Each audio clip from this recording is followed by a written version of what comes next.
Hallelujah, praise the lord. దేవుని నామానికే మహిమ కలుగును గాక. మరి దేవుని వాక్యం సెలవిస్తుంది, ప్రియులారా, ఊరకుండుడి, నేనే దేవుడనని తెలుసుకొనుడి. మరి ఇది ఎంతో లోతైన అంశము. అయితే ఒక చిన్న మరి దీంట్లో నుంచి ఒక చిన్న భాగం నేను మీతో పంచుకొనడానికి ఇష్టపడుతూ ఉన్నాను. దేవుని వాక్యం సెలవిస్తుంది, ఊరకుండుడి అంటే ఏం చేయాలి? మనం ఖాళీగా ఉండాలా? ఏమీ చేయకుండా ఉండి దేవుడా దేవుడా అనాలా అంటే కాదు. దాని అర్థం అది కాదు. కానీ మన స్వంత మార్గములలో వెళ్ళుట మనము ఆపివేయాలి ప్రియులారా. మన స్వంత ఆలోచనలను అనుసరించి నడుచుకొనుట మనము ఆపివేయాలి ప్రియులారా.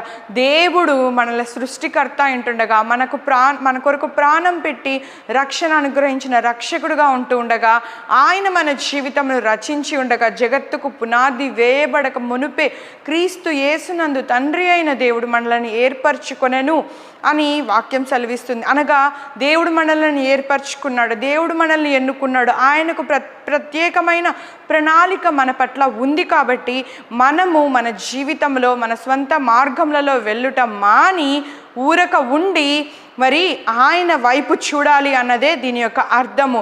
సహజంగా మరి ఊరక ఉండడము అంటే మరి ఏ ఆలోచన లేకుండా ఉండడము అన్న అర్థం కూడా వస్తుంది. అయితే ఇక్కడ మనం గమనించాల్సింది ఏంటంటే, మన స్వంత ఆలోచనలను మానివేసుకొని దేవుని యొక్క ఉద్దేశములేంటో, దేవుని యొక్క మార్గాలేంటో, దేవుని యొక్క ప్రణాళికలేంటో తెలుసుకొనుట ఆరంభించాలి. సో కాబట్టి అమ్యూజ్ అని చెప్పి మరి లోకంలో వాడతారు.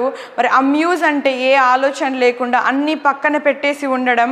అలాగా ఉండమని కూడా దేవుడి వాక్యం చెప్పట్లేదు. కానీ you have to think upon the word of God. You have to check in the word of God. మనం పరిశీలన చేసుకోవాలి, దేవుని వాక్యము ఏమి సెలవిస్తుంది, దేవుని మార్గములు ఏమై ఉంటున్నవి, మనం వెళ్తూ ఉన్నది దేవుని మార్గమా, మనకు నచ్చినది దేవుని మార్గమా, మనకు ఇష్టమైనది దేవుని చిత్తమా అన్నది మనం పరిశీలన చేసుకోవాలి.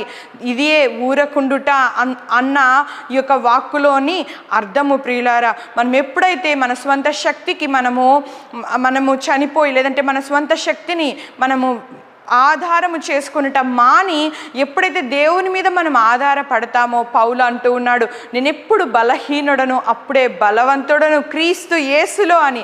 మరి దేవుని శక్తి మనలో పరిపూర్ణమవుతుంది. దేవుని యొక్క జ్ఞానము మనలో నింపబడుతుంది. దేవుని యొక్క చిత్తమును గూర్చిన జ్ఞానంతో మనం నింపబడతాము. జయకరమైన జీవితమును, తండ్రి అయిన దేవుడు ఉద్దేశించిన జీవితం మనము జీవించగలుగుతాము. కనుక ప్రియులారా, ఈ యొక్క సమయంలో మన హృదయంలో మనం ఖాళీ చేసుకొని తండ్రి అయిన దేవుడు మన గురించి ఏమో ఆలోచిస్తున్నాడో, దేవాతి దేవుడు మన కొరకు ఎలాంటి ప్రణాళికలు కలిగి ఉన్నాడు, మరి దేవుడు మన కొరకు ఎంత బెస్ట్ని కలిగి ఉన్నాడో మనం ఊహించలేం ప్రియులారా.